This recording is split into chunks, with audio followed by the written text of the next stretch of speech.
दोस्तों, अमेठी का एक ऐसा गांव है जिस गांव के बगल में एक बहुत ही बड़ा भयानक जंगल होता है। दोस्तों, वो भयानक जंगल पहले नहीं था, लेकिन एक ऐसा मंजर आ जाता है जब वहां लोग अंधेरी रात में और दिन के दोपहरी में जाने से डरते हैं। दोस्तों, एक रमेश नाम का लड़का है जो परदेसी हुआ करता है। वो मुंबई से आ रहा होता है और रात के अंधेरे में अपने घर में पहुंचने की कगार पर होता है। दोस्तों, ऐसे में वो अंधेरी रात में उसी रास्ते से आते रहता है और जिस रास्ते में वो बरगद का मोटा पेड़ हुआ करता है। दोस्तों, उसके बाद में जैसे ही वहां पहुंचता है रमेश वहां से उसे कुछ सूझता ही नहीं है। रमेश देखता है और चौंक जाता है। उसे चारों तरफ नजारा ही नजारा दिखने लगता है। उसे ऐसा लगता है कि उसके चारों तरफ परियां नाच रही होती है या फिर उसके चारों तरफ गोपियां नाच रही होती हैं। दोस्तों, ऐसे में उस बरगद का पेड़ का पत्ते जो होते हैं वो टूट करके जैसे उसके ऊपर फूल बरसा रहे होते हैं। बरगद भी खुशनसीब हो जाता है और उस बरगद से जो पत्ते गिरते हैं मानो वो भी खुशनसीब हो जाते हैं कि आज रमेश का दीदार हो गया। दोस्तों, आइए जानते हैं इस कहानी को, क्यों परदेसी के आते ही बरगद के पत्ते टूट करके उसके ऊपर गिरने लगते हैं और क्यों उसे परियों की नाचने की आहट सुनाई देती है, क्यों उसे परियों का राग सुनाई देता है। तो दोस्तों, कहानी बहुत ही दिलचस्प है, बहुत ही मजेदार है। आइए कहानी को पूरी तरह से जान लेते हैं, लेकिन कहानी को पूरी तरह से जानने के लिए हमारे इस चैनल को सब्सक्राइब कर लीजिए और वीडियो को लाइक कर दीजिए और एक प्यारा सा कमेंट कर दीजिए, जिससे हमें हौसला मिलता रहे और हमारी हिम्मत दुगनी ताकत से बढ़ती रहे और मैं आपके बीच में ऐसे नई नई कहानियों के साथ में उपस्थित होता रहूं। दोस्तों, ये कहानी एक ऐसी प्रेम कथा है जो बहुत ही रोमांचक और बहुत ही दिलचस्प है। दोस्तों, एक पूर्णिमा नाम की लड़की है जो बहुत ही खूबसूरत और बहुत ही सुंदर होती है और ऐसे में वो रमेश नाम के लड़के से प्यार करती है और रमेश को दिलो जान से चाहती है। दोस्तों, रमेश भी उसे उतना ही चाहता है जितना पूर्णिमा रमेश को चाहती है। दोस्तों, ऐसे में काफी समय बीत जाता है और दोनों एक दूसरे से इजहार नहीं कर पाते हैं और ये मन ही मन एक दूसरे की तरफ सोचते रहते हैं। पूर्णिमा सोचती है कि रमेश कभी आकर के हमसे कह दे कि पूर्णिमा, मैं तुमसे बेहद प्यार करता हूँ, या फिर रमेश भी इसी बातों को सोचता रहता है कि पूर्णिमा आकर के कह दे कि रमेश, मैं तुमसे बहुत ही प्यार करती हूँ। तो दोस्तों, कहानी बहुत ही रोमांचक होने वाली है। दोस्तों, इसकी सुंदरता देखते ही बनती है। कोई भी मर्द, कोई भी शख्स, कोई भी लड़का इसे जब देखता तो पूर्णिमा की आंखों में डूब जाता, मानो पूर्णिमा जैसे स्वयं रात के अंधेरे को उजाला कर देती हो। दोस्तों, वो चांद की पूर्णिमा की जैसी होती है, उसके चारों तरफ से ऐसा लगता है जैसे किरण फूट रहे होते हैं, यानी कि उसकी सुंदरता के किरण निकल रहे होते हैं।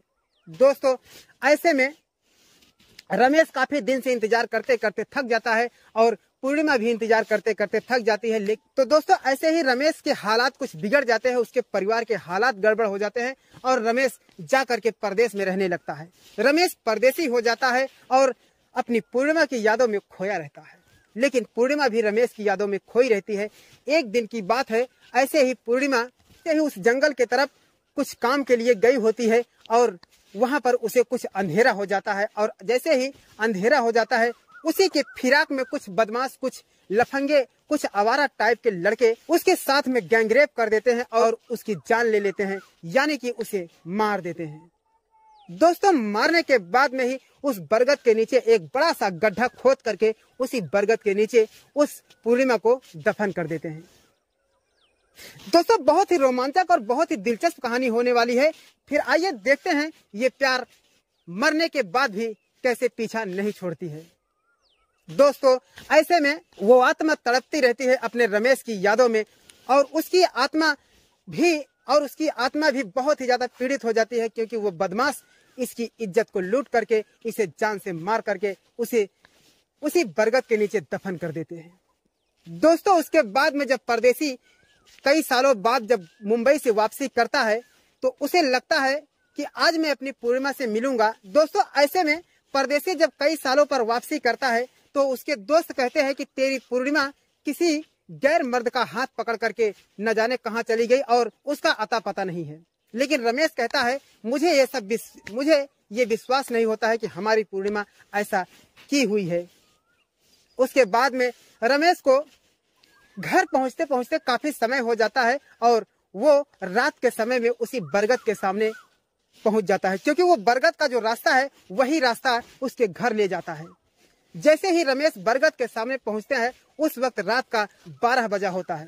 दोस्तों 12 बजे के समय में जब रमेश बरगद के नीचे पहुंचता है तो मानो उस वक्त बरगद के बाहर आ जाते हैं। कोई भी पेड़ की पत्तियां हिल नहीं रही होती, कहीं भी हवा चल नहीं रही होती है, लेकिन उस बरगद के पत्ते बहुत ही जोर से हिलने लगते हैं और बहुत ही तेजी से चलने लगते हैं। ऐसे में बरगद के पत्ते टूट करके रमेश के ऊपर गिरने लगते हैं, मानो रमेश का स्वागत कर रहे हो बरगद के पत्ते। दोस्तों ऐसे में वो कौन है? वो पूर्णिमा की आत्मा है जो बरगद के पत्तों को तोड़ करके उसके ऊपर बरसा रही होती है। दोस्तों रमेश को ऐसा लगता है जैसे उसके सामने परियों की नाच हो रही है, उसके सामने ऐसा लगता है जैसे परियां नृत्य कर रही हो। दोस्तों रमेश को कुछ समझ में नहीं आता ये क्या हो जाता है। उसके बाद में रमेश कुछ डर भी जाता है और कुछ सहम जाता है और वहां से भाग जाता है जल्दी से घर पे। दोस्तों घर पे पहुंचकर रमेश अपने माता पिता को जगाता है और उसके बाद में घर में खाना खाने के बाद जब सोने लगता है तभी उसी बरगद से सिर्फ उसे ही आवाज सुनाई देती है और कहती है कि रमेश मैं तुमसे प्यार करती हूँ, आ जाओ रमेश, मैं तुमसे प्यार करती हूँ, मैं तुम्हारे बगैर अधूरी हूँ, तुम्हारे बगैर मेरी आत्मा को शांति नहीं मिल सकती रमेश, मैं मर करके भी तुम्हें इंतजार कर रही हूँ। दोस्तों रमेश चौंक जाता है और सोचता है कि मैं ये क्या देख रहा हूँ, मेरे ख्वाबों में ये क्या आ रहा है। उसे लगता है कि मैं स्वप्न देख रहा हूँ या उसे लगता है ये मेरा वहम है। दोस्तों वो ऐसे ही चिंता में उसे नींद नहीं आती है और वो अपने बिस्तर से उठ करके उस बरगद के सामने जाता है और बरगद के सामने जाता है तो फिर वही रवैया चालू हो जाता है। उसके बाद में वो आत्मा रोने लगती है और रमेश परदेसी सोचता है कि ये क्या हो गया और कहता है कि पूर्णिमा कहाँ हो तुम? पूर्णिमा कहती है कि रमेश तुम हमें देख नहीं सकते हो, सिर्फ हमें सुन सकते हो। यह सुन करके रमेश भौचक्का हो जाता है और हैरान हो जाता है, परेशान हो जाता है। वो सोचता है कि ये क्या हो गया और कहता है कि पूर्णिमा तुमने ठीक नहीं किया, तुमने हमारे प्यार के साथ में बहुत ही भद्दा खिलवाड़ किया है। मैं तुमसे इजहार नहीं किया अपने प्यार का, उसके बदले में तुम हमें छोड़ करके भाग गई और अब तुम आंख मिचोली हमसे खेल रही हो। लेकिन उसके बाद में रमेश कहता है कि पूर्णिमा ये क्या, तुम हमसे आंख मिचोली खेल रही हो? मैंने तो तुमको बहुत ही बड़ा प्यार का भगवान समझता था, प्यार की देवी समझता था, लेकिन तुमने हमारे साथ बहुत ही भद्दा खिलवाड़ किया है। उसके बाद में इतना जब रमेश बोल जाता है तो पूर्णिमा और भी रोने लगती है और कहती है रमेश मेरी व्यथा को सुनो, मेरी कथा को सुनो और मेरी दास्तान को सुनो, तुम्हारे पैरों तले जमीन खिसक जाएगी। मेरी सुंदरता को देख करके पूरा गांव लोभित हो जाता था, पूरा गांव, पूरा एरिया जहां भी मैं जाती थी लोग हमारी तरफ आकर्षित होने लगते थे। ऐसे में मैं किसी की तरफ देखती नहीं थी, लोग हमारे शरीर का साथ में खिलवाड़ करना चाहते थे, लोग हमसे जबरदस्ती करना चाहते थे।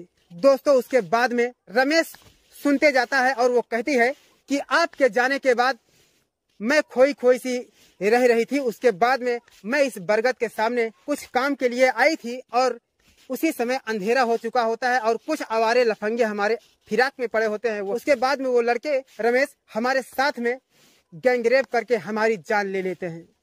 उसके बाद में जहां तुम खड़े हो उसी जगह पर एक गड्ढा खोदकर हमें दफन कर देते हैं और मैं तब से आपकी यादों में हूँ। अगर आप नहीं आते तो मेरी आत्मा को शांति नहीं मिलती। कई सालों से इसी जगह पर मैं तुम्हारा इंतजार कर रही हूँ।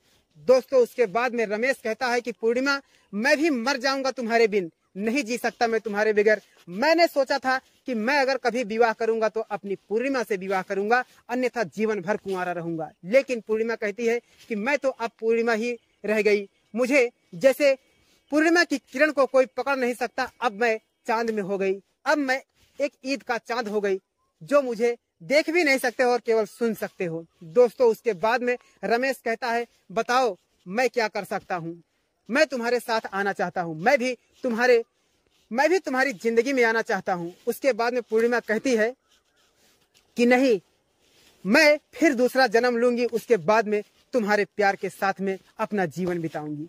लेकिन दोस्तों रमेश गुस्से में कहता है कि पूर्णिमा मैं नहीं जी पाऊंगा, मैं तुम्हारी यादों में मर जाऊंगा। उसके बाद में रमेश भी रस्सी निकालता है और उस बरगद पे लगा करके रस्सी से लटकने जा रहा होता है। तभी पूर्णिमा चिल्लाती है कि रमेश ऐसा नहीं करो, ऐसा नहीं करो रमेश, मेरी आत्मा सदा के लिए भटकती रहेगी लेकिन मैं तुम्हें मरने नहीं दूंगी। लेकिन रमेश कहता है कि मैं तुम्हारे बगैर जी नहीं सकता हूँ। दोस्तों, इस प्रेम की कहानी को सलाम करता हूँ। ऐसी प्यार कहानी जीवन में पहली बार देखने को मिली। ये बहुत ही सच्ची कहानी और बहुत ही दमदार कहानी है। दोस्तों, अमेठी के उस बरगद में वो रमेश भी जबरदस्ती फांसी लगा करके झूल जाता है और दोनों आत्मा प्यार के मिलन में खो जाते हैं और दोनों आत्मा एक साथ हो जाती हैं। तो दोस्तों, ये थी हमारी कहानी। अगर कहानी जरा भी अच्छी लगी हो तो हमारे इस चैनल को सब्सक्राइब कर दीजिए और वीडियो को लाइक कर दीजिए, जिससे हमारे चैनल का नोटिफिकेशन आपके मोबाइल पर आसानी से मिलते रहे और मैं आपके बीच में नई नई कहानियों के साथ में उपस्थित होता रहूं।